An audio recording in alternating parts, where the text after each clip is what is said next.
Yeah. Welcome back to WazzyCircus Radio, a show where I sit down with the most amazing people that I've met in over a decade of professional skydiving. My guest today is a submarine nuclear plant operator for the U.S. Navy, 4,700 skydives, 16 years in the sport, 7 world records. Definitely, undoubtedly, a titan of Texas skydiving, son. My friend, Simon Bones. What's up, baby? Hello.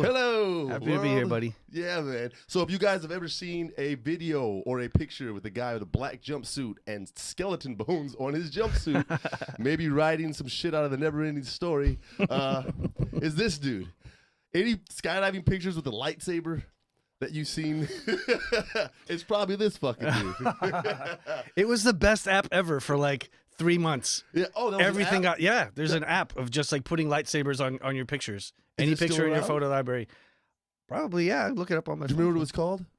It wasn't that hard to find. I mean, Google percent, but it was just like a lightsaber app or whatever. And so you take any picture in your photo album on your phone and you can just like put lightsabers around in hands. That man. Because I saw you and guys when I first found that app, you guys did I was just like, because people were like, "Oh, how you're using Photoshop or something?" Like, no, it's an app on my phone. You just stick lightsabers in people's hands. It's over, people.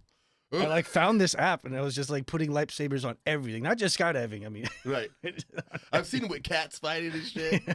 Look at that shit. That's a badass fucking shot, dog.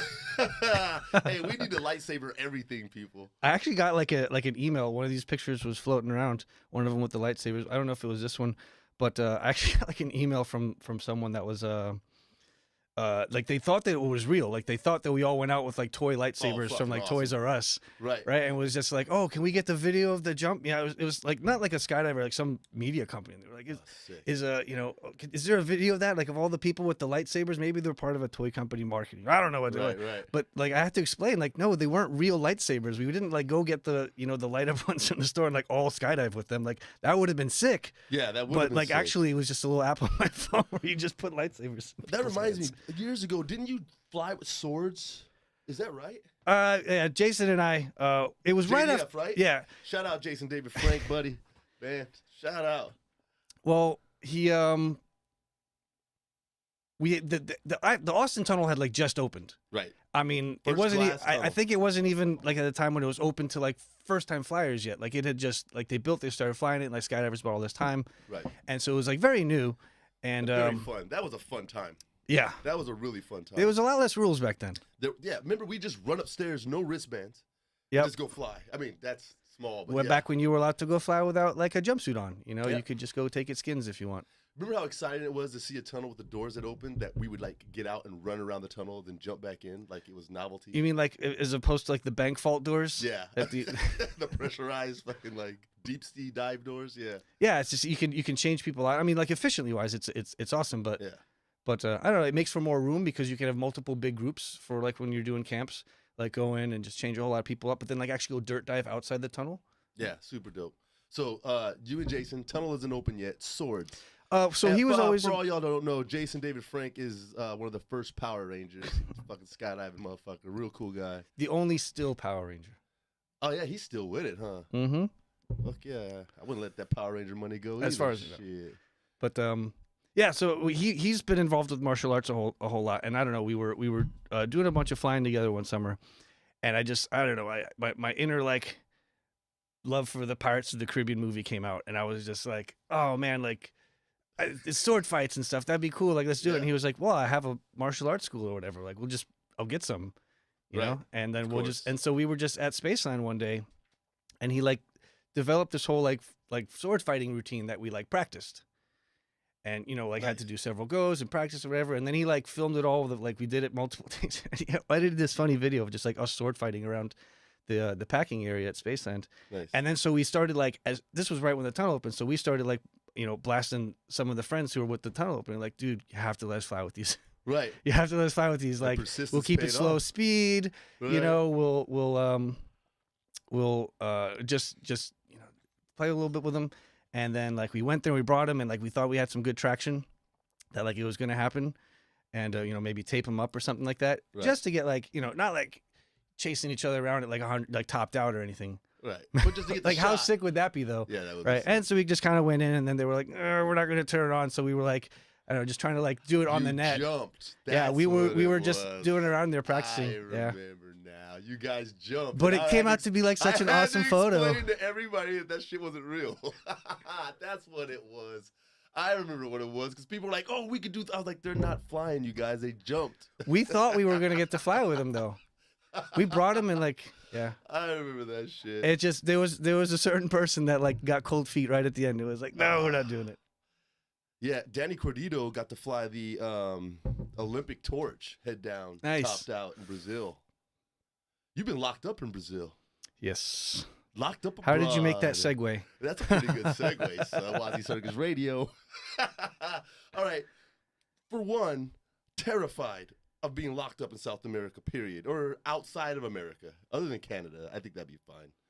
Right? You know, they probably. So you want to know I went to jail? Yeah, I want to know what the fuck happened Dude. in Brazil. Like, hold on. If this hold on, gets let me published- say, like terrified of going to jail in another country. Like, Yeah. terrified, Yeah, it especially a sucks. South American third world. Dude, it's not third it's world. a I love beautiful you guys, place, but the it's jails do not recommend. right. Well, I mean, favelas and shit. So Yeah. who the fuck is in there? But I wasn't in jail in a favela. But you know what I'm saying? Like, I don't even think there's not even there's jails that in a favela. side You of just get locked up Brazil. in someone's bathroom, Really? blindfolded, right? Is that what happened? to you? Probably. No, that didn't Oh. happen to me. But like, there's no jail in a favela. I'm sure. Like, I'm if you just go to a saying, favela, like I mean, the people locked up there are locked up in bathrooms with blindfolds. so Brazil's like not with a third handcuffs world on. country, Mhm. but for the facts that there are favelas, that means the prison populations, the jail populations, are probably violent. And from They're having a rough time down there. Right. I've heard it's gotten a bit worse since we've been down there because, you know, well, I don't know, maybe it's getting better now that they just elected their new president, right. the 'Cause I love my Brazilian skydive controversial friends and all that. ex-military guy. Right. Yeah. So, all right, just go. What the fuck happened? Dude, if this gets published, though, like, this is like my favorite story to ever tell people, but, you know, I don't It's getting published, All right. son. It's look at the camera, man. Uh, it's fucking so- getting published. longtime friend and teammate Penelope and I, we were down in Rio, Okay. and then we went up to a little place called Vitoria, north of Rio, a bit of a ways because there was a small Cessna drops went up there that did beach jumps, and we're like, hey, we'll do some skydives, and we did a couple, but like they were like, you know, really expensive down there, you know, so it was like $50 a jump. So we did a couple, and then So what, like you know, 9 or something? and then just went around, like hung out, like looked around the town. But there was this big building like under construction, like right off the beach, Perfect. under construction, and we went around, and it was kind of windy during the day, but like the winds were gonna die off like late at night. So we went around there, we walked around all day, and the guy we were with was like, you know, whatever, it's Brazil, like, you know, nighttime, just right by the beach, get in the car and go, like, what's the big deal? If you guys don't know what he's leading up to, because you guys aren't in the sport, it's called a base jump, son. It happens in the middle of the night because it's illegal as fuck. And now it explains how you Well, went to jail it's in illegal if Brazil. you know. Well, you can get into illegalities here in the U.S., but in another Base. country, you know, whatever. Sometimes the rules are different. Anyway, so Yeah, it got here late we and go. late, and like it was kind of windy during the day, and then in the evening, it was like we were like throwing the little piece of toilet paper because when you're up somewhere like that in the city, you bring like a roll of toilet paper with you, and you just like throw little like toilet paper Okay, wind real drifts quick, real to quick. see how they go like around the blocks Yes. and all Okay, so real quick, the winds are huge on a base jump. You don't want to jump off something and get blown back into it, right? And also there's weird burbles coming off the buildings and stuff, and antennas. So when you crawl up, if you don't know where the wind direction's actually doing, you bring toilet paper, you let a little piece out, and it tells you exactly which way the wind's going. And it changes every couple hundred Yeah, feet. So you because- don't know what's, you know. because some buildings are taller than each other, and then you know, like you can see how the little air currents change and like what Right. you're getting across wind at what altitudes and where you're going to open up and all that. Yeah, It's yeah. a So fun you little got, I mean, science to base it. jumps are planned meticulously, guys. It's not just some Yahoo shit. Like it's some Yahoo shit. It's stupid, man. dumb It's as so fuck. stupid. It's 007 though. All the planning and it's fun. It's heart-poundingly fun. So you crawl up, you toss the toilet paper. Yeah, so we're up The there winds and are we're, good? we're waiting. We were up there waiting for like 40 minutes because you know there would be a How'd you gust. get in? There would be a gust. We're like, oh, under we're wait. construction. And the key was that we were supposed to like jump open and then like turn right, and then you could just sail down the road towards the beach because it was just a street that went down to the beach. There wasn't much down there, you know. It just it dead ends at the beach. So it was just jump open, turn right, and you've got like a little runway Awesome. to land on, right? You know, it was a low building. I forget, it was maybe like 250 feet, but you know, you go throw, Are you turn doing, right. PCS? Are you doing? Oh, we just had big giant pilot chutes. Okay, so handheld. And 1-2 second delay. No, it was maybe like 280 or something like that. You know, it was just. I don't remember what it was. I can look it up in my little book. But like you jump, you throw, and then you open up, turn right, and land. And first one, Penny went. She landed, and that was good, just perfect. Just open, turn right, go. And then I went, and I went to go and throw, and I had like a 90, like an off heading to the right, and then I went to counter, and then like the gust of wind came back, and like my canopy stopped being responsive, and I was going backwards. Well, I skipped this part. We went during the day, and like there was nothing on the street because the building was under construction. So what's going on there? You know, it's not like residents parking and all that. There wasn't anything there. And across the street, there was nothing going on either. Just like some places where the doors were shut. Well, we came back in the night when we were going to do our jump, and it turns out the little place that had their doors shut looked like a little nightclub, right? Yeah. You know what I mean? It had like some lit up stuff. You know, like they turned the sign on, and they had like the door kind of open with some bouncers of people, and we're like, whatever, like it's a little nightclub. Club, yeah. People are just gonna go, woo. Lucky them, yeah. And so we were up there, and we're watching the little nightclub, and it's getting a little like more people. This happened like while we're up there waiting, like, but anyway, so first one goes, and now everyone's got their attention. They're like, yeah. And then I go, and I Jeez.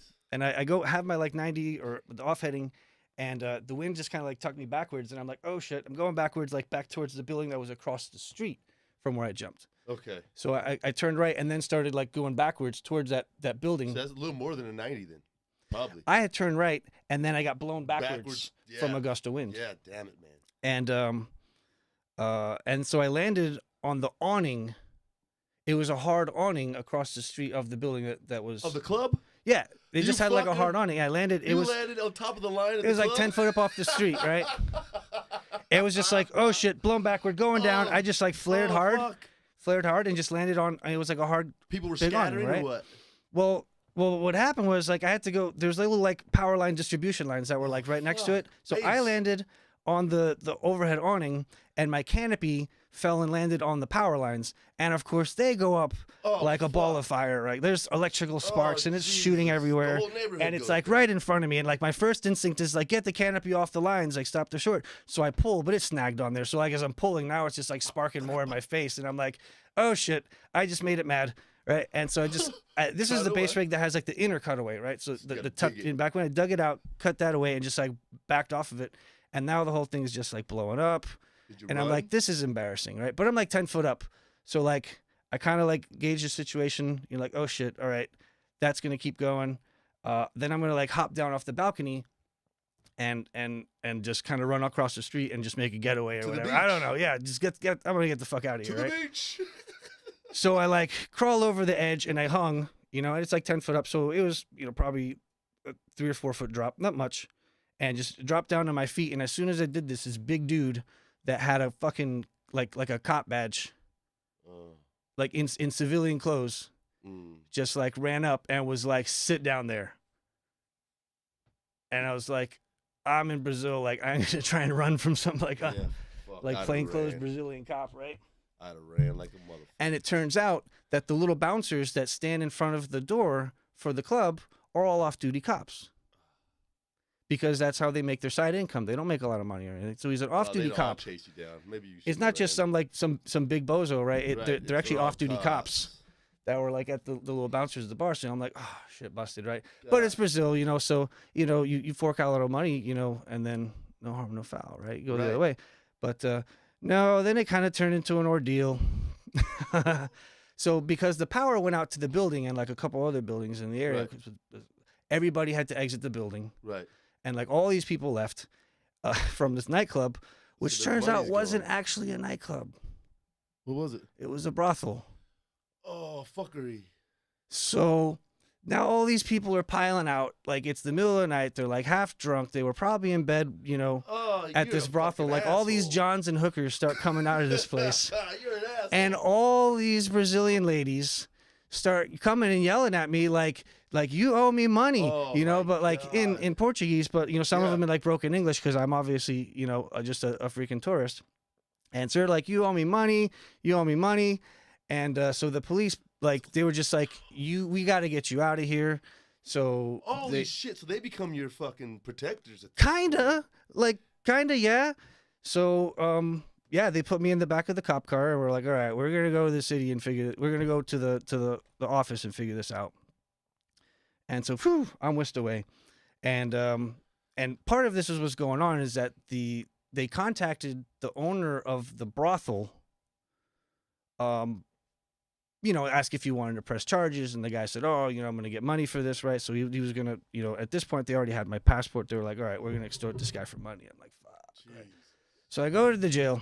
You could sell this to Locked Up Abroad. I go to the jail, and they actually gave me my canopy back when the utility came. Like, they were very quick out there, and they shut off the power because the transformers were blowing up and all that, and they just pulled it all off, and they just kind of threw it down, and they went to go start repairing the line because they brought like line with them, and they immediately started restringing some line, and so the cop was like, well, here's your parachute, just kind of like handed it back to me. So like even in the cop car, I've got like my little parachute with me, like stuffed under my arm. Well, hold on, they were that quick to where before the brothel girls started yelling at you. Well, but like it kind of developed over time. Like as people slowly started trickling out, the cops was already there. Didn't take long for the cop car. They start working on it, and then like we're questioning on the street, and then like the more and more people started coming, and then like what happened, whatever, and then like people are eventually pointing at me, and then like people start shuffling over, and then the girls are like, oh, you owe us money. And so eventually as things kind of heated up, they went to the cop car, and of course I was sitting back there for like 15 or 20 minutes. Right. And so at the whole time, they were up there repairing the line. It's pretty ninja. You go. Pull it down. So you shit. I'm at the police station, and there's the general holding cell where there's like 1,000 people in a spot for like 50. I mean, it's just like packed. This is what I imagined. Packed, right? And the room is kind of like it's almost like a giant shower, in that there's a central drain, and just a dude that walks back and forth with a shotgun in front of this room of like packed people. And but I'm like the tourist, not the local. Right. So they've got my passport, and I'm just kind of like handcuffed to this like little bench in front with a thing, and they're like, we're not gonna put you in there. And there's like nobody actually like spoke very good English at all, right? And like my Portuguese is at best, it's not terrible because I speak Spanish pretty good. So you don't want to say that like they're the same, but like if you can speak Spanish, like people are going to understand you better. If you can do some Spanish, some English, people can sort out. We're just not exposed to Portuguese in this country much. It's just Spanish. Yeah, not so much. But yeah, okay. So fucking jail cell. And so they have my passport, and then eventually through all the drama, a friend that I was there visiting with in Brazil, like we were traveling, he was a Brazilian, so he comes like to my aid and like, because now he's a good interpreter, he speaks English and Spanish. Yes. He owned a drop zone up in the northeast for a while, so we were skydiving buddies. And cheers to you, Simon Bones. So he negotiates, and the owner of the place says he wants like 10,000 American dollars right now, because they had negotiated like a higher thing to like a much lower. It was actually, that part's kind of crazy too, but and I was like, I don't have $10,000, right? Right. At this point, like I'm in my last year in the Navy, and I'm totally on leave, like down in Brazil, and they don't even know they know I went on leave, but I didn't tell them I was down in Brazil, right? So we're gonna like call like my chain of command and be like, hey, remember I said I was gonna go visit family in Philly? I'm in a Brazilian jail. So like I was kind of in a really bad spot, thinking like, man, like this is gonna, I don't know if it's an ordeal or then you have to, whatever. But because I didn't have $10,000 cash, so eventually that turned into like, all right, well I have to like sign this plea agreement thing there that says that I have to pay with what I have now, and then on return of the U.S. I have to pay like the rest of it. Right. Well, so I'm like not wanting to pay, and they're like, well, we actually want you to pay more, but you're getting out of this easy to pretty much buy your passport back. Right. So I'm like, fuck, right? So I had this like one MasterCard in my wallet that I had like had for 6-8 years and had never used, and all the rest of them was like the Visa through my bank. So I was like, okay, well here's my credit card, and you can put like 1,000 on here. And they were like, sounds good, that's your 1,000. So they swiped my credit card at the police station to give the dude money for the down payment on this $10,000, right? People who say base jumping free are total liars, right? Fuck. It's not free. There's nothing free about it. Anytime you get run into trouble, it's expensive trouble. Yeah. Yeah. And they also say, and you run into trouble quite frequently. You're gonna get hurt, arrested, or you're gonna fuck your gear up. Yeah. Did you get hurt? Bumps and bruises, right? Yeah. So but you got whatever. all three in one trip. And Yeah, but so they took the 1,000 on that card, and we went on the rest Did of you our trip, cancel and it? like we left right out of town because there was this whole other drama about But who did that you- guy was. Did you cancel it? When I got back to the U.S., I had a message from them saying like, we found this weird like charge from a restaurant in Brazil for $1,000. Was this you? And I was like, Nope. I'm already back in the U.S. I'm like, what? Brazil? I've never even been to Central America. Where's that? Is that next to Rome? And they were like, yeah, it sounds kind of fishy, so we'll let it go. Oh, Right? so We'll charge just, to the restaurant. they'll just chop up your card or whatever, return the fee. So that guy Thought was a it would end boss. there. Thought it would end there. Then a few weeks later, they email me back and they're like, or they start calling you and they're like, hey, we denied that charge. And they came back and they have this whole police report in Portuguese. And, we had to get like a translator to translate it. But it pretty much says you're on the hook for that money and you signed to it on this contract here because it says that you were like parachuting on their buildings and caused damage. And they're like, this is the craziest story I've ever heard. And I don't know if it's the translation from the Portuguese, but like, is there any truth to this? Nope. Like, parachuting on buildings in Brazil? I don't even know where that is. You're talking like, what am I, some kind of Mission Impossible Is that run? in Italy? And they're like, yeah, it's kind of crazy, you know. Like all these years working this job, never heard something like Never heard this, no right? shit like So that. they're like, well, can you have any proof? Like, is there any proof that you were like, just give us proof that you were in the U.S. somehow, Okay. and that's fine for us, right? Well, so then he just went to I was in the Navy at the time. I had my buddy. We just went like made he was like my buddy. Uh-huh. And I just had him like write a letter being like, I am the chief petty officer of the command. Signed it like chief petty officer, won't say his name, right? Yeah, Johnson Williams. And sent it. And they totally were like, sounds good to me. You better not go back to Brazil, son. Hey, because homeboy owns restaurants. He owned that tonight, the brothel. That's some hood shit. That's some OG gangster shit. He was like, yeah, just charge that shit to the restaurant. I'll get at this cat. Yo, that's some crazy shit. They're like, what restaurant charges $1,000 to parachute on their buildings and cause damage to it? Like, this is they're like, maybe we got a bad translator. Maybe the brothel was registered as a restaurant, and that's what Yeah, it was. something like that. Or he owns restaurants and brothels. That's a bad man. I don't know. I heard some stuff You're a about bad the man. cop was like telling me stuff about him, like that his stepson or whatever was like shot recently to death on like some drug deal gone bad because Exactly somehow what it he's sounds got like. because like prostitution's like was technically illegal in the town, but like when you're paying off cops to guard your front door and you know you're involved in Jesus. some cartel shit or whatever. Right. I guess they said that his stepson was like killed in some shootout for some drug deal. So they're like, you're dealing with some like bad hombres around here. That's some heavy hitters, son. I was actually kind of scared. Like when I got like for the first 2 weeks, you know, that like after all that went down, I was back in there and I'm like, dude, they're gonna send some hit squad after me. Not for 10 G's.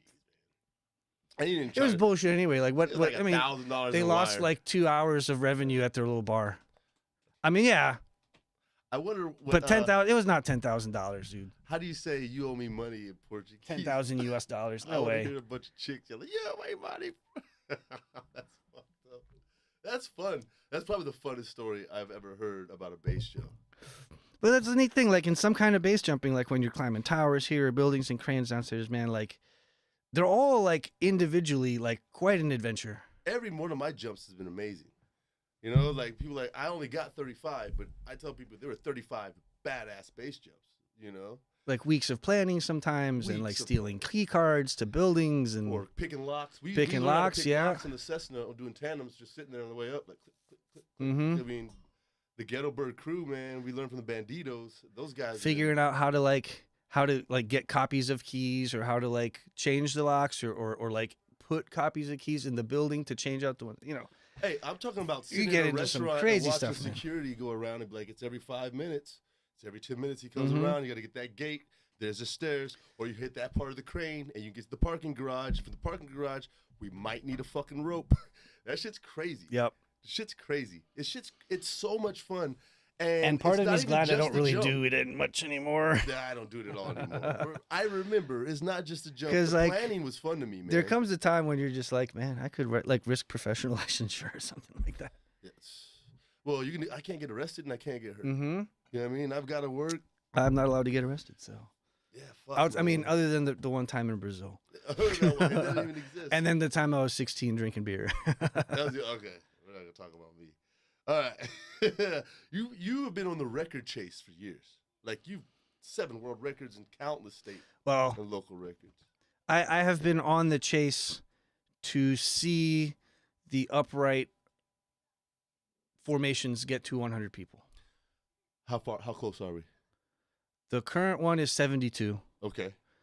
And it was supposed to be our 100 way. It was supposed to be like we planned for it and all that. We had like 120 people there. And we just got like totally, dirtied on the weather. And like we were having like solid overcast clouds at like 11,000 feet. But we were doing like 50 ways from like 11,000 feet, like multiple plane runs and all that. Yeah.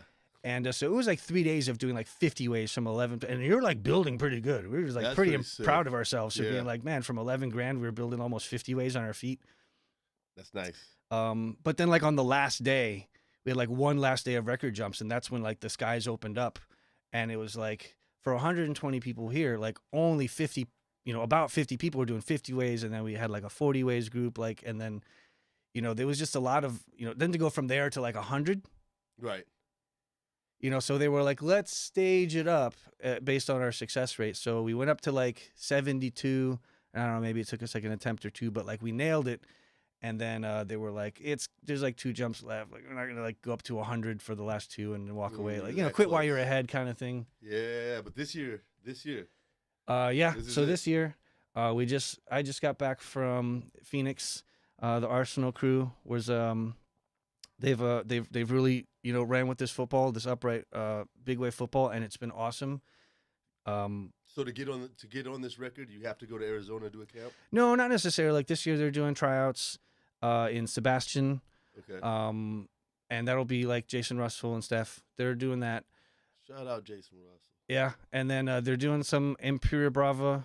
It's a world record. Yeah. And then there's gonna be one in Chicago, up in Ottawa. Okay. And Ottawa. Who's in Ottawa? Is that Chicago? Yes. Okay. Where does Chicago skydive? Chicago, Chicagoland, yeah. They're in Rochelle now. Okay. They moved from their previous drop zone. Yeah. And that place is like a luxury drop zone. I was there when his first hangar burnt down like 12 years ago, and they had to move. And now he's built it up to fucking amazing. It's actually pretty like luxurious. Yeah, that's what I've heard. You're like, this place is just well, shiny. You got to compete with the fucking legacy of the yeah. How do you do that? That's also part about that free market, man. Like everyone's got to one up each other. It's a beautiful part of the free market. You get somewhere like Doug's place, man. Mm-hmm. I was on his first pack load when he first got the pack, and he left the gas cap off. And we got to like 600 feet, he had to turn around back and land. His first flight in it. So I was pretty proud of that. I was like, we're like, we smell fuel in your brand new plane. Yeah, that was cool. He's still flying one of those packs too. Is he? I always loved those planes. Nice. I like the pack. I mean, it's the only skydive specific aircraft ever built, correct? Yep.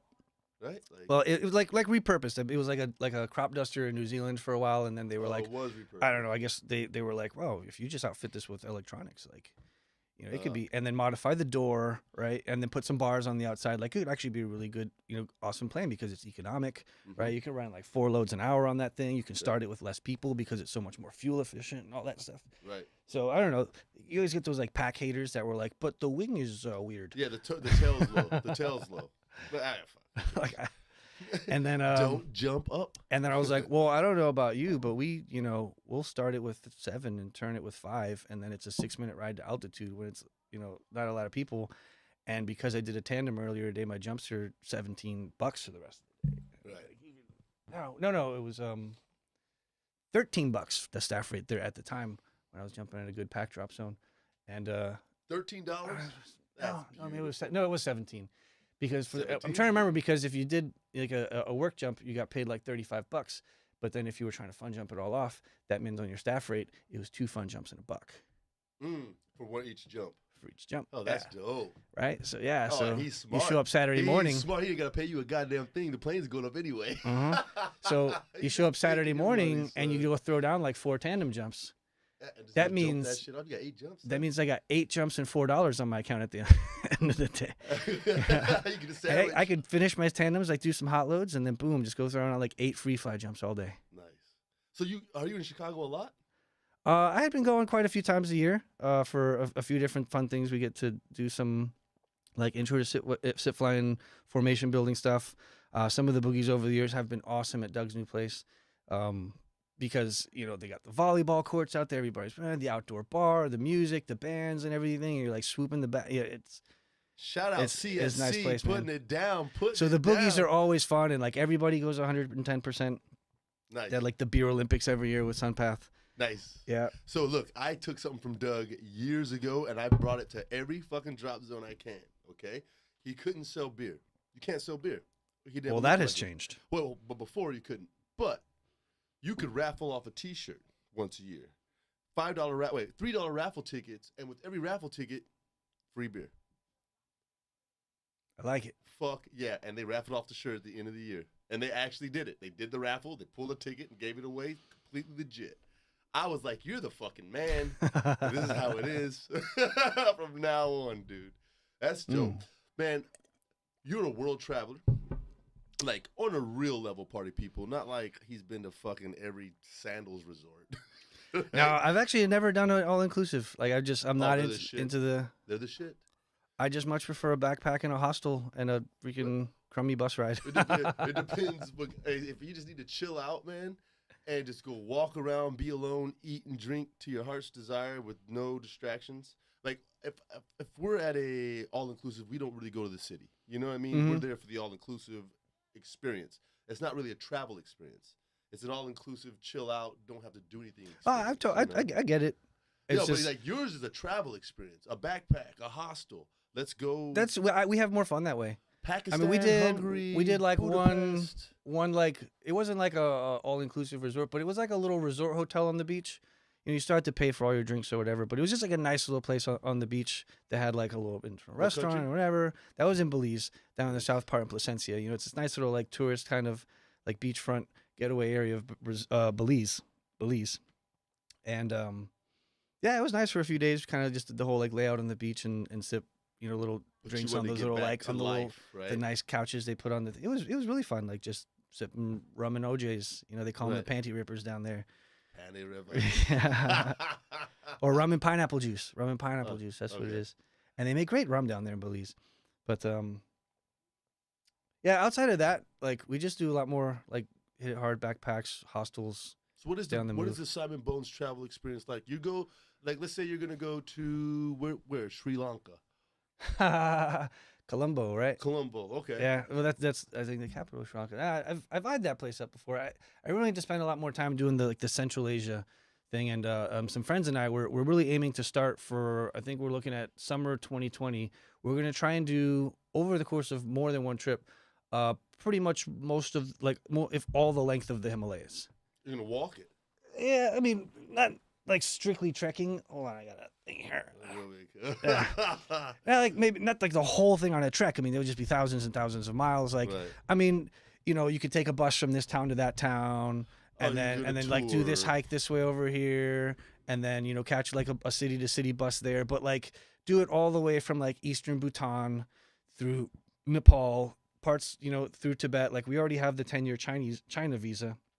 So then we just have to get the Tibet permission and then do like that part of it.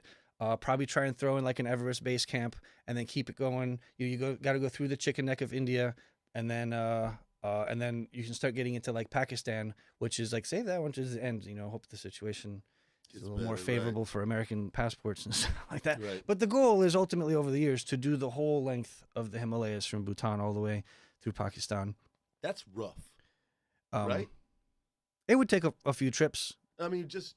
But you definitely have your backpack that's got like outfitted with a lightweight, you know, like high end tent for cold weathers and winds. And water purifiers. Yeah, we could bring a water. We haven't had to do that yet. We had the jet boils for when we were doing the rehydrating foods and stuff like that when we were down in the mountains in Chile and Patagonia. Mm-hmm. We did a good like trek across mountains there. That was a few days of just like roughing it, pitching tents, and they have to be rated for like the 40 or no more. What was it, 60 miles? I don't know, like crazy winds because they would funnel through the glacier mountains there with the temperature differentials. And yeah, well, hiked a ton. But yeah, Chilean Patagonia, that was awesome. But like, So what is it? you can hike for days and days and just cover ground, and you can go to penguin colonies and see stuff in the nature. And you're miles away from anything.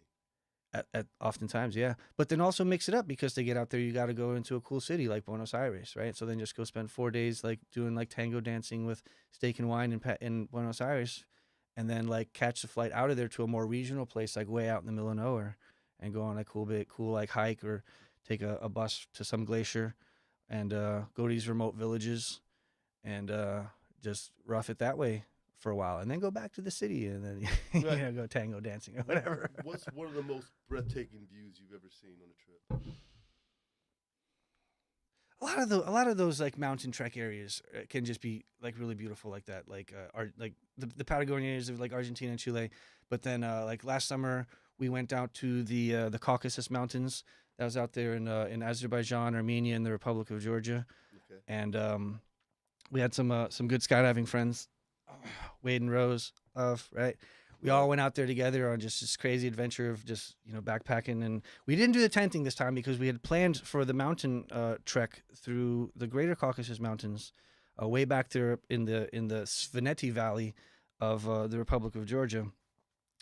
They were just lots of little tiny villages of like population, sometimes 12, or it was just like 2 families in this little village, and it's got this old beautiful architecture of these big like defense tower castles that they had to build because of all the years of like Persian invaders and then, like, Ottoman wars, invaders and stuff like that. They all run up in the valley, and the families would just run up in these towers.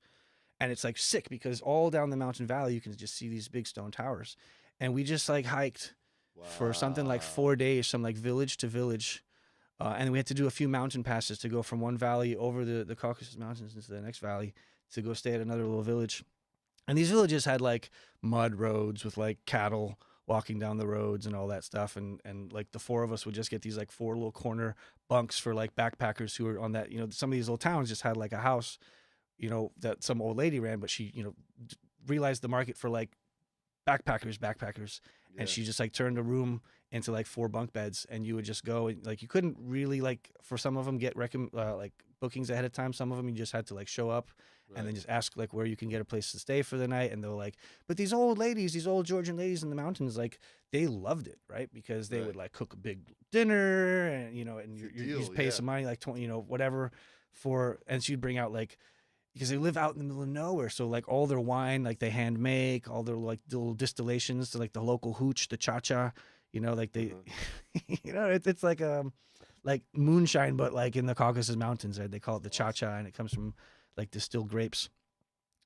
And yeah, we're eating in these little ladies' houses, and like the total language barrier, right? Because they speak like Sakartvila, and I'm like, I learned a few like hello, goodbye, cheers. Right, of course. Yeah, of course. And but like you're just through hand motions and like trying to talk, and they want to feed you because you have money and you're staying with them in their house, and they want to show off their dishes and show you pictures and like have a shot with you and like take pictures, all that. It's fun. Yeah, they're like backpackers or whatever, and yeah, we did that all through the mountains there, and then we went through Azerbaijan, which was a whole nother adventure, and then we like road tripped all across like the Lesser Caucasus Mountains, Armenia. It was just covered in flowers, and it was beautiful, and went to some really cool stuff up there, like saw some like really old archaeological digs for like 6,000-year-old wines and stuff like that. Wow. Oh yeah, and then there's like this whole wine country part of the world that's like, I just hope nobody ever finds out about this place, because it'll like, then it'll be overrun with tourists. Good, so don't say it. Yeah. Man, so where would you live? If you had the choice, unlimited resources, you're fine. Panama. Panama. Yeah. Panama. Absolutely. Okay. I mean, like, I live in Houston, right? And one of the reasons I love Houston is because it's just the center of so many awesome things, right? Like, you're like, I'll never have to shovel snow ever. Ever. I'll never have to shovel snow. It just doesn't exist. And that's fine. 11 months of the year, I'm in cargo shorts and flip-flops. And then 1 month of the year, you got to like dig out the pair of jeans you have. It's very outdoor. It's outdoor. I'll never have to like shovel snow ever again. But the cost of living is so low because it's not a tourist city. Right. But it's also the fourth biggest city in the country. New York, LA, Chicago, Houston. So it's a big city. It's got all the things you need in a big city, like rapid access to, emergency medical services and the giant Texas Medical Center, but all the way through from things like all the restaurants and food. Like we can go to a Nigerian restaurant today and a Honduran restaurant tomorrow, you know, and then all the crazy fusions and food trucks and all these. The big population awesome makes for a big ethnic mix of restaurants and like festivals and like all that stuff's going on all the time. But the low cost of living is low, because you're not a tourist now. Right? So you get like all this awesome stuff in your backyard and it's cheap. And so you take like all those awesome things, and the economy is always good. The economy is always great because not only oil and gas country, but then it's like all the Texas Medical Center. And I mean, it's just a thriving business hub. Right. The economy is always good. Houston never slows down. That's why it grows so fast. It's one of the most diverse. And it's right on the ship channel. And but like if you took all of everything about Houston and you scaled it down about 70%, Panama. That's Panama City. Right, because it's right there on the Panama Canal, so there's just always commerce. The economy is always booming. Things are moving fast, right? Money is always flowing through the country because of the ship canal. Then they got to widen the canal.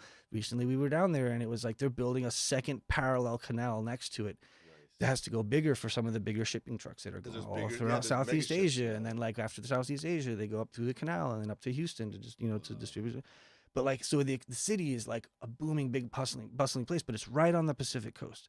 So you get like Chilean sea bass for cheap, right? Like, cause you just get your what do they call it? The ceviche of just like Chilean sea bass ceviche, anywhere for cheap in a styrofoam cup on the street. Just delicious, right? With the seafood, and then it's like the old city part, and then you're like 3 hours away, no less. I mean, right there within an hour from the city, you've got like beaches, you've got jungles with like monkeys in them and shit like that.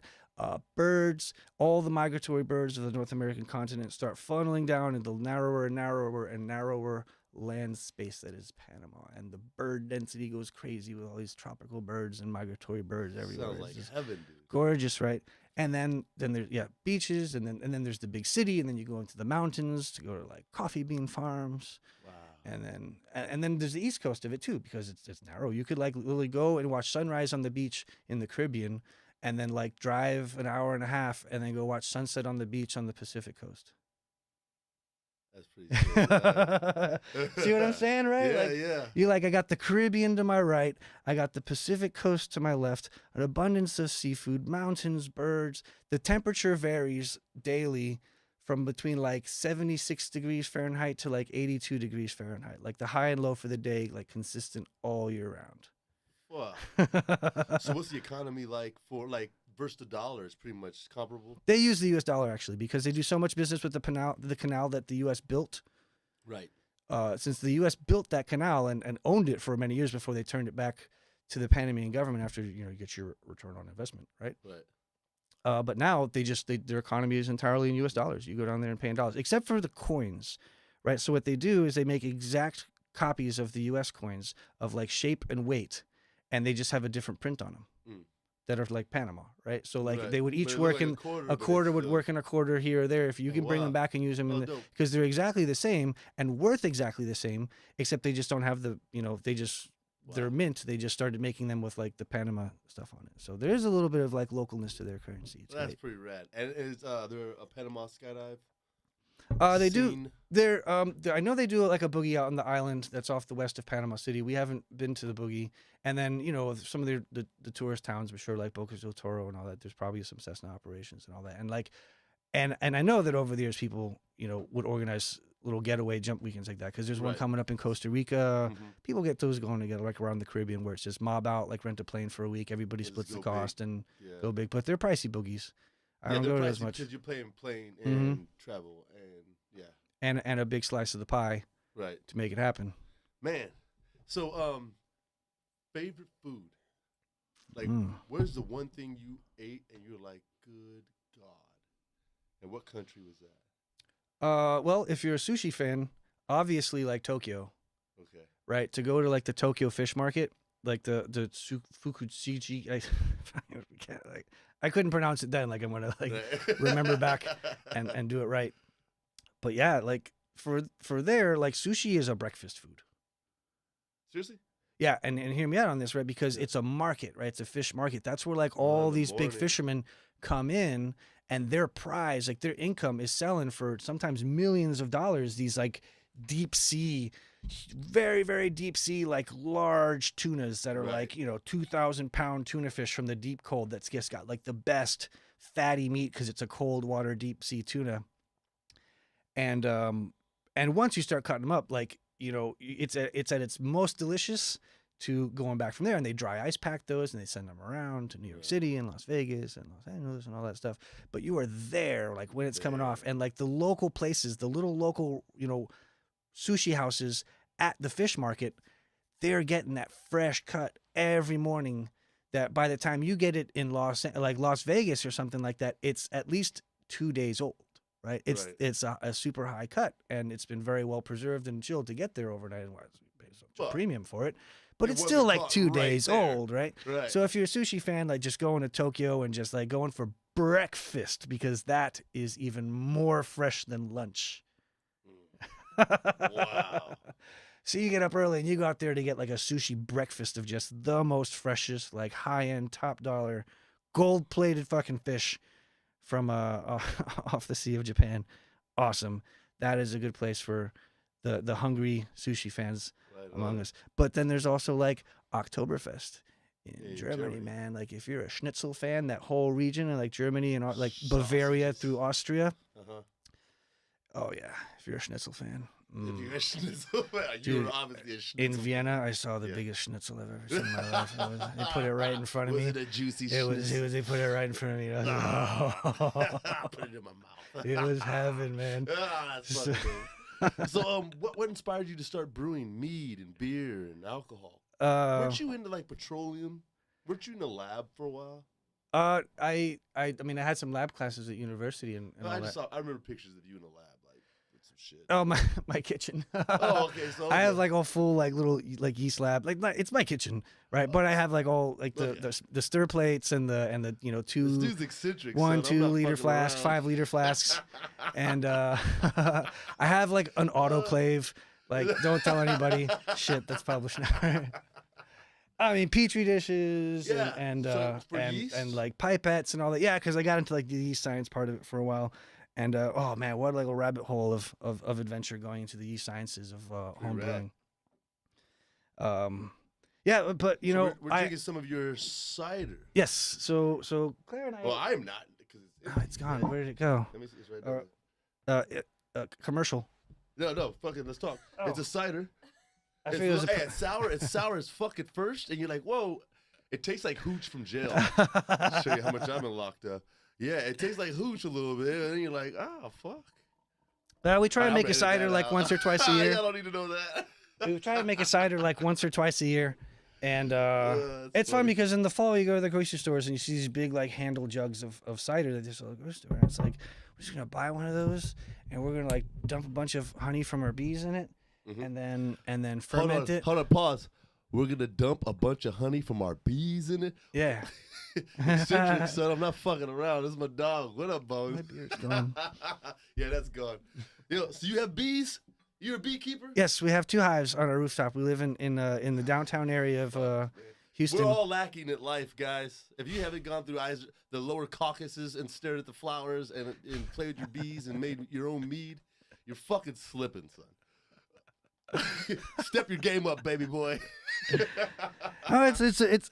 I really wish more people would keep bees because it is like people. I know so many people that go through the effort to like learn to skydive, and you're like, you are like learning one of the most difficult things in the world, and like beekeeping is so fucking easy. You don't do anything but just steal their honey. Like you go set up the hive, and like that's a little bit of work to like get the boxes, put a box on top of each other. Yeah, I have them on the rooftop. So you stack your boxes, and then you go to an apiary one day and you buy like a fucking 3-pound box of bees, and then there's a box, and they have like a little separate box for the queen, and you just open her up and dump them in the box. You obviously put a little veil on, right? Because you're gonna get stung maybe. But you dump them all in the box and you seal it up, and then for the first like 2 weeks of a new hive, you gotta like leave sugar water out, and they're gonna eat the sugar water because they don't have reserves built up. But after that, they just start making honey. Right. And once a year, you just go in and you're like, that's a shitload of honey. Once a year. You only use 4 frames a year, and I see like 10 frames of honey. So these 6 right here are coming with me because they have plenty to survive over the winter. And they just keep making and making and making and making surplus. But it's Houston, like our winter is like 2 weeks long. You know, they go through only 4 frames per hive in the Houston area to make it all through a winter. But there's 16 other extra hives, like frames up there. So they just keep making surplus honey. And so it's just a honey generating box. You just go and take honey from it and you're like, God damn, this is my free honey. It's my fucking honey. It's all mine. You're like the honey king. And then you just scrape it off and you put it in jars and you have all these you're like, damn, I got like 2 gallons of honey. 2 gallons of honey, bitches. And they just keep making more. Oh, that's fucking awesome. No, it's like you went through all this effort to learn to skydive and you're spending tens of thousands of dollars in wind tunnels and all this and stuff. And it's like, you could just put 2 boxes in your backyards and then you just like have honey. Like it's that easy. You just go and take it. But what do your neighbors say? Are the kids getting stung? When we had like neighbors who were around a lot, they would like at first be like, a beehive, huh? Up there on the rooftop, like that's smart. We're just like, yeah, I'll give you honey, and they're like, oh, okay. Perfect, yeah, that's a great idea actually. I love bees. Oh, shit. Very cool. So when we get a harvest, you just go over and hand them a jar of honey, and they're like, we are totally okay with this arrangement. Simon, where do I buy the boxes and the fucking frame? What do I do? There's like just a basic Google website because in the Houston area, there's a website and it's not to be dismissive, but what I'm saying is like the way beekeeping works is that like outside of the city area, you have like little apiaries. People are farmers and they move their boxes around to the farm field and stuff. They make money just like having bees. They're a little bit more of an industrial scale than I am. Right. And every spring, if you don't have boxes to put your bees in or whatever, because they keep multiplying, they'll start splitting hives, and then they'll just say like, okay, I can sell like 20 boxes of bees this spring. And so you go and you get on the website, you look around, Google the local apiaries in the area, because I mean, I wouldn't recommend you the ones around Houston. You live like 3 hours away, right? No, so you do the ones around Austin, there's and local honey everywhere. And then here. like awesome. For right now, there's usually like a 4-month lead, and you want to start in the spring. So I'd say like right now, this time of year, you Google one up and you say like, I want to buy a box of bees. And you pay your deposit, and then they say, okay, your bees will be ready on April 22nd. Now, if this day is like mid-January, and they're like, so that's like a 3-month notice. Right. You have to reserve them that far ahead of time for when they're going to start doing splits. So you're like, okay, I just bought a package of bees, and I don't have anything. I'm not a beekeeper, right? So then the next wave comes around, and you just go to like a beekeeping supply store on the internet, and you just like buy the boxes and the frames, and you watch some YouTube videos and a book. What's a box and a frame? What's a box and a couple frames cost? How many frames are in a box? Hey, we're saving the world on this now you really got podcast. me on the spot, right? Bees. When I first got started, we bought 2 full things of beehives and 2 suits and a smoker and then like the boxes of bees, and that was about $400 for all of it. Wow. Now, if you're like starting one and I don't know, like maybe you don't want the whole bee suit or whatever, maybe just a veil. I want the fucking suit, son. I'll wear my vertical. But yeah, so you just dump the bees in it, and then they just start making honey, and then you just go every year, and you're just like, oh, this is my honey, bitch. So you take the frame out, and it's a honeycomb. Yeah. And you peel the honeycomb out, and what, you smash it and soak. Some people do that. There's a few different ways depending on like how the frame is built and what's called the foundation of it. Some people put like certain types of sheets in there to make it easier to handle when you take it out, or you can just go au natural. The bees, you get a lot less honey because they're spending more time making wax versus putting like a foundation on. Then they draw it all out with the wax. But what we usually do is we cut the caps off. You kind of like hot knife it, cut the caps off, and then we get like a centrifuge. It's like this. It's made for beekeepers. It's a big old hand turn crank for like 3 frames at a time. There's a local beekeeping club, and they have like the club has like 2 or 3 of them, and you pay like an annual membership of like $10 a year to the club, and it gets you free access to. Oh, so you take your so you your reserve frames, it, right? There, you can pick it up from the beekeeping club president's garage, right? And you just pick it up and bring it back to your house, and you and your friends kind of, you just throw some newspaper down, some towels, right? And then you all hang out, like drink some beer and like cut some caps off and spin them in the little centrifuge, and all like goes down, and then like you can filter out some like, residual wax and just jar it right there, and then, the hard part is the cleanup, man, because I don't know if you know, honey is a sticky mess. And then when you got like this big giant tub that you're doing the centrifuge thing on, then it's like, how are we gonna wash this thing? It's not fitting the sink. So you pretty much just like take it to the shower. You just like drop down and like just hop in the shower for the hot water, Cause Right, it's hot. You go and hot hose it water. like I don't know. You have like a water heater on your hose. Right, because it's just gonna blast right off of it. You want right? like hot water, right? So you just like strip down and take it in the shower, and you're just in there like with your sponge like in the shower, you're all just butt ass rubbing naked, honey like all over your fucking ass. You always take a minute to because it's residual, right? You just Winnie the Pooh that shit. You're just in the shirt cocking it like the Pooh, just rubbing honey like all You're over like, your face. Like I'm getting I'm in the the shower king of anyway. honey. I'm already in the shower. I'm already naked. Like, nah, but I never did. So, beer or your own mead, which tastes better, or your cider? They're all fun, man. Like this, It's all fun, isn't it's it? all like you just do different things for different occasions. But you get to nerd out because you don't have any kids, so your whole kitchen is done. No kids for me. My whole house is just like a playroom laboratory. My house is a playhouse. Yeah, But not for me. yeah. It's for the dudes. No, that's fucking dope, man. Like, so, mead. Yeah. Does it have a high alcohol content? It can. Drew still brews mead. Dude, there's I really bought no often. like professional making standard of mead making that like when you make a mead at your house you have to conform to, right? So it's really mead is kind of a wild west. You want to like Is throw it a some wine raspberries or in is it there. a liquor? It's a liquor is a distilled product. Oh, So okay. like you made It's some kind of heated up, alcoholic and it's beverage and distillation, it comes down. so that's Okay, a so liquor. Mead is a wine. So you could call it that. And if you want to get like more into the guts, you would say that a wine is a fruit fermented product, Okay. and a beer is a grain fermented product. Right. And so a mead would just be its own thing. Like a sake is a rice fermented product. But you could distill a fruit. Yeah, for sure. I mean, Like brandy. yeah, that's brandy. It's distilled from grapes. distilled. So what do? They take let's say, they take the fermentation and they heat that up, and the alcohol dissipates, and that's where the liquor comes from? Just same thing as making whiskey too, right? You just instead of Take the doing mash. fruits, you just make a distiller's beer, 5-7%, whatever. You're just mashing all that corn and barley and rye or whatever, and you're just making this gross distiller's beer. Like you sip it, you're like, oh, it just tastes like like old cereal, right? Right. And then because there's no hops in it or anything, like it's just like unfiltered mess of fermented ground corn and shit like that. Right. But yeah, and then you just distill all the crap out of it until it's just like a pure ethanol, and then like you water it down to where you just want like the pure ethanol, the distilled alcohol from it, and then age it in barrels if you want, and then for a long time until it gets nice and brown, and call it bourbon, right? That's exactly what happens, huh? Yeah, I mean it's the same thing. It starts from a fermented product. Right. And then they distill it, and then they put it in the barrels for the flavoring, and that's what that means. Man. Wow. So for your pub, what would you do? Would it be in Houston or Austin? It would be in Houston for sure. What do you think of Austin? It's Honest far opinion. away. It's far. Fuck off. Yeah, 2.5 hours up the road, dog. If you've been over to Chile, you talking about Austin's far? Austin's its own. It's its own animal. It's got not its as own diverse culture. as It's Houston. for sure not, man. There's It's not the same. It's when I first got here, I was like, oh, this is dope, and then now I'm like, oh no, it's not as dope. where you really see it is in like the tacos, right? You come to a place like Austin. Well, you come to a place like Austin, and like tacos are like this like art platform for creating interesting fusions at like a vegan restaurant or something like that. Yeah, Austin. And yeah, that's Austin. Like that's what tacos are. Like there's just like this platform for doing all this like fancy stuff. It's slowly and like getting to me, and, you guys. then you go to I'm slowly Houston, realizing and that then when this you go shit to is Houston, a little weird.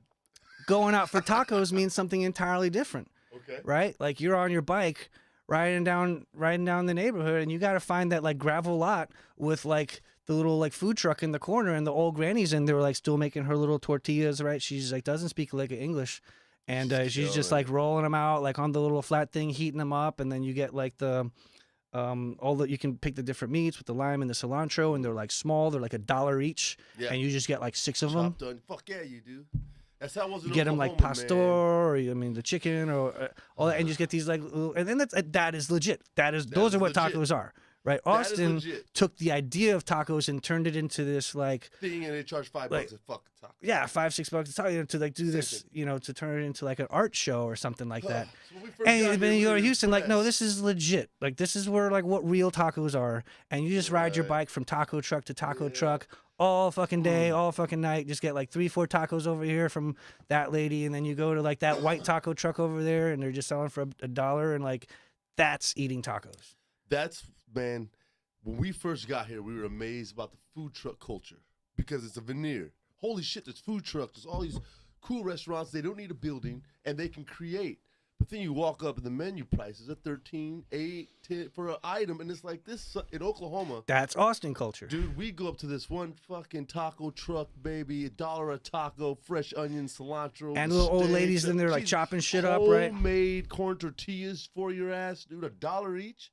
You get here, it's heartbreaking a little bit. It's not the same. Dude's got his but little it's curly cool. mustache and Yeah, his it's like fucked. tie shirt It's on. all like- fucked, you guys.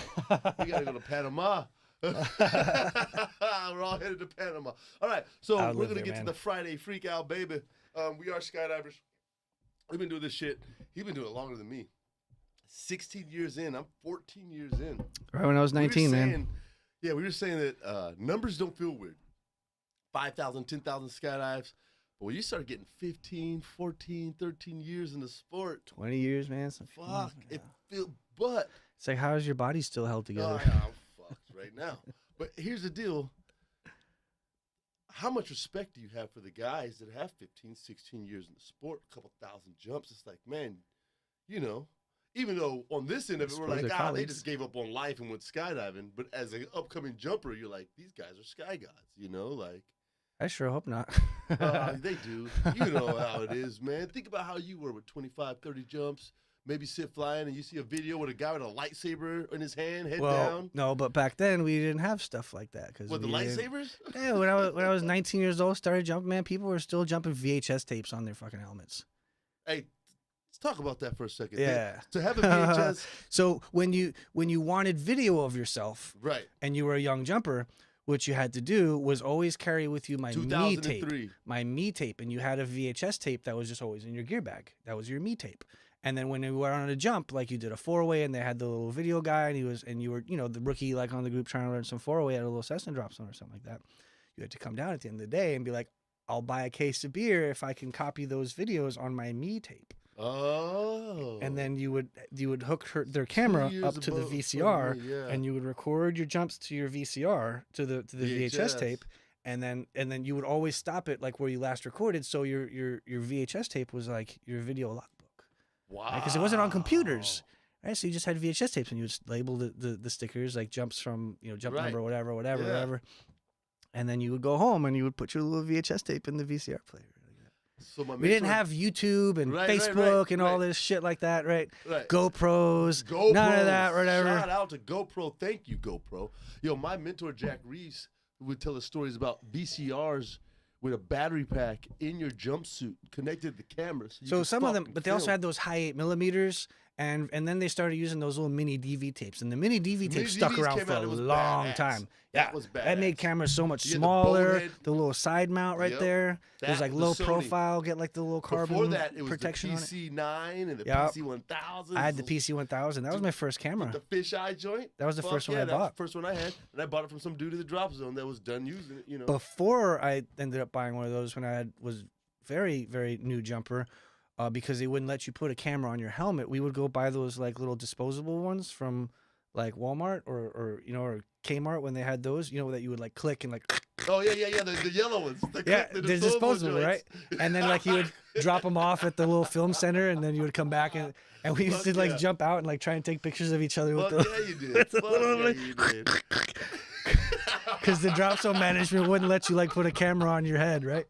Hey, don't do that. So you you need just 200 skydives. well, you don't have to By anymore. the USPA says y'all need 200 skydives for. Hey, but if you have a GoPro, you're like. I don't even think they sell those things anymore, right? No, but You just can stick put them a in your GoPro in jumpsuit and you're just like, pocket. A and new if you jumper- dropped one of those It things, you didn't lost count. $2. Right. You The drop a you GoPro. is for, but hey, there's a way to do it. Yeah, I'm not gonna talk about. Not it. No, condoning there's any a of way that. To do it. All right, Friday freakouts, baby. How many cutaways you got, son? Oh shit, something like 13. Okay, you got tandem rating. How Yeah, many are tandem? like about half of them were on tandems. Yeah, and just like I only half. have like 500 tandem jumps. Damn it. Yeah, I was in a Ow. drop zone for a while that had like some line Where the fuck were you maintenance. at? Where are you at? I'm not calling anybody out, but I worked at a drop zone for a couple years that was like, fuck you, that drop zone. like line overs were like every 100 jumps on these canopies Jesus and all that stuff. How often did you scream at the canopy before you cut it away? No, dude, it was.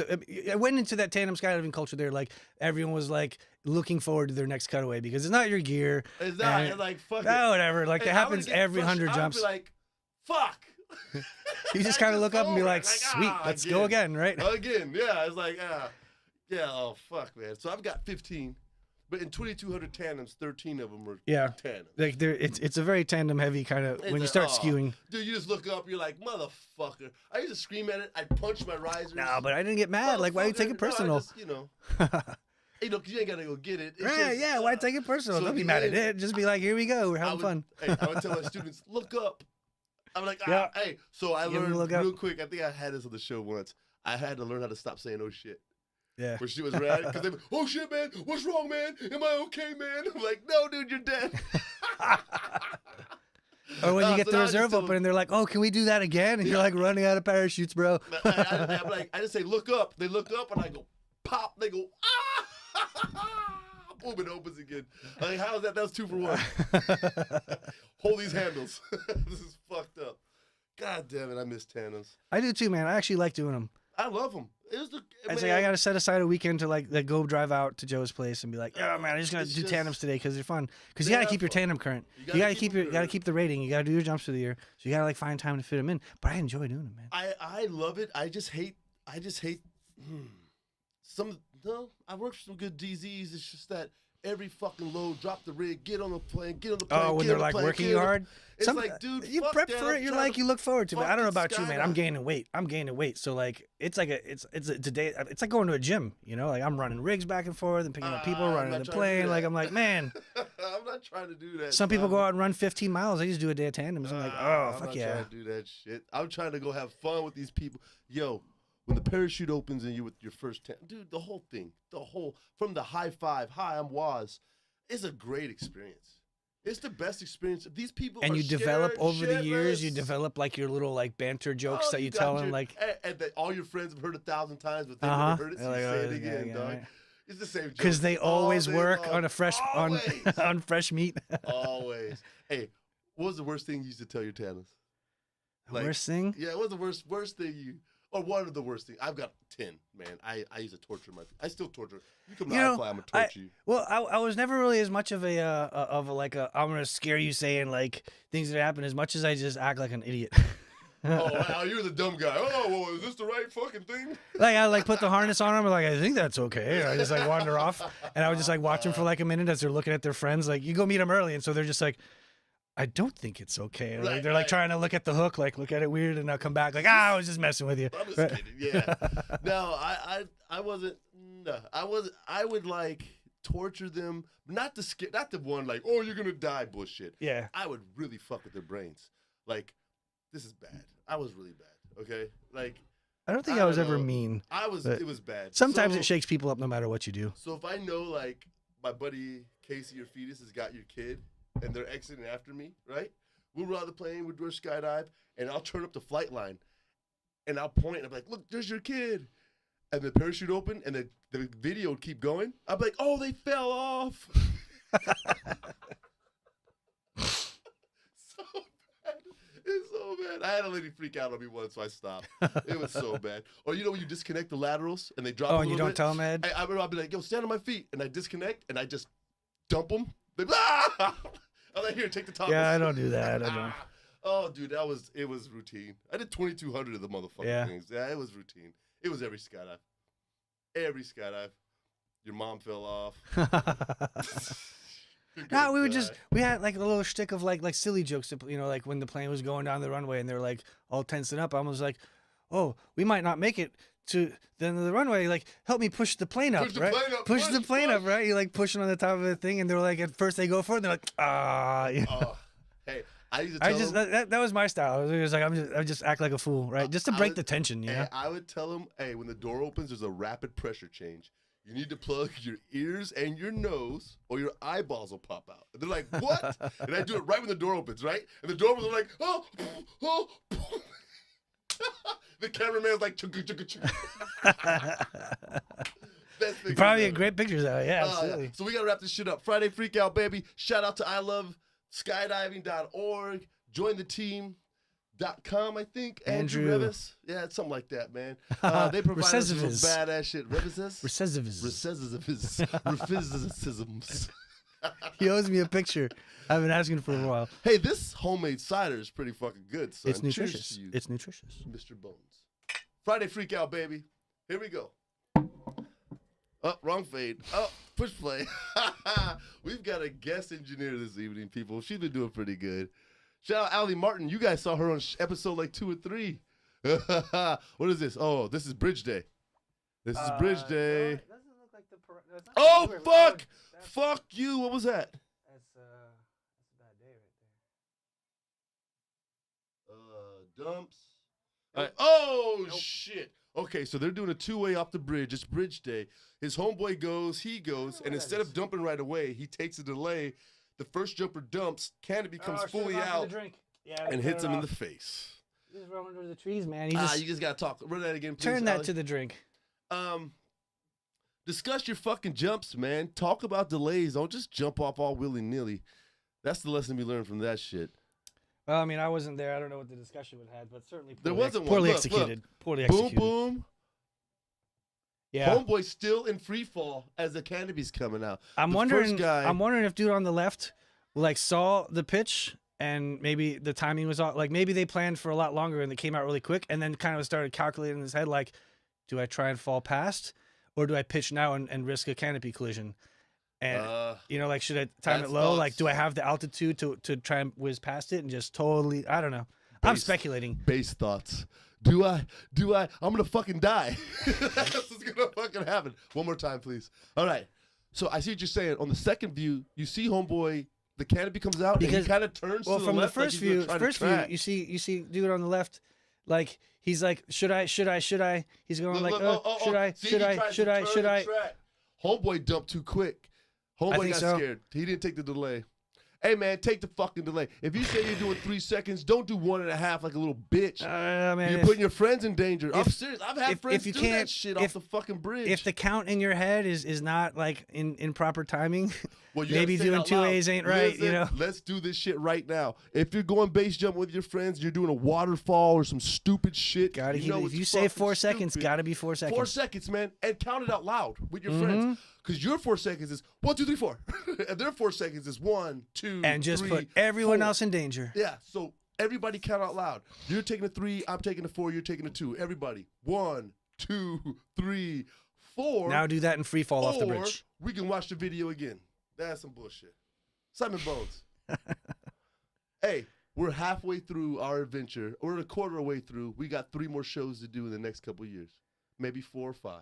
Are we still recording? We're still recording, but we're going to end this up. We were probably an hour or more in. So, who's next? Who's coming next?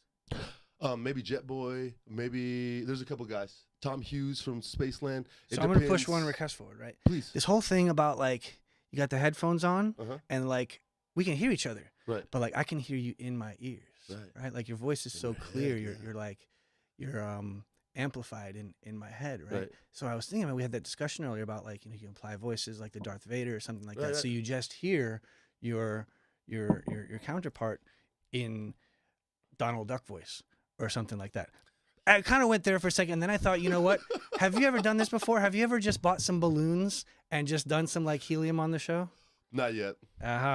When you hear the other person's voice, I'm telling you, like next guest is gonna do some talking with a helium because I wish I had that. There's a couple guests I could have on that would bring you tanks of fucking tanks. Well, you're talking about a different kind of tank. Balloons. Hey, let me tell a fun story to end this up. Skydive Lone Star Boogie. There was one of those tank parties, and there just happened to be some leftover balloons the next day. Yeah. So we wake up, we're coming out of the tent, and my kids are outside playing catch with some balloons. We're like, little do they know how awesome those balloons actually are. I'm talking helium. We're talking helium balloons. WazzyCircus Radio, Simon Bones. Where can we find you? Where can we find you? Where can we find you? Instagram, Facebook. I do the Facebook thing. Camps.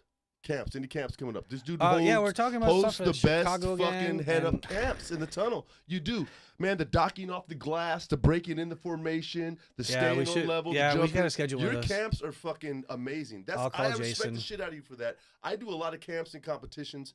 I've stolen a lot from you. No shit. The build That 8-way build off thing the with glass and with the break base. in. Yeah, that shit's, man, that's fucking legendary. Shout out JDF too. He you guys. And I gotta text him after this and be like, "Hey, we need to schedule another camp." Yeah, we got another camp. I tell him I said what up, man. A titan in the skydive community. Good luck on the 100-way. Hopefully, I'll get on it. Come out, man. I know I can do it. It's just time and money and shit like that. I know. Well, fuck off. Love WazzyCircus Radio, bitches. Peace. Kill that shit. Stop. Boom. We did it.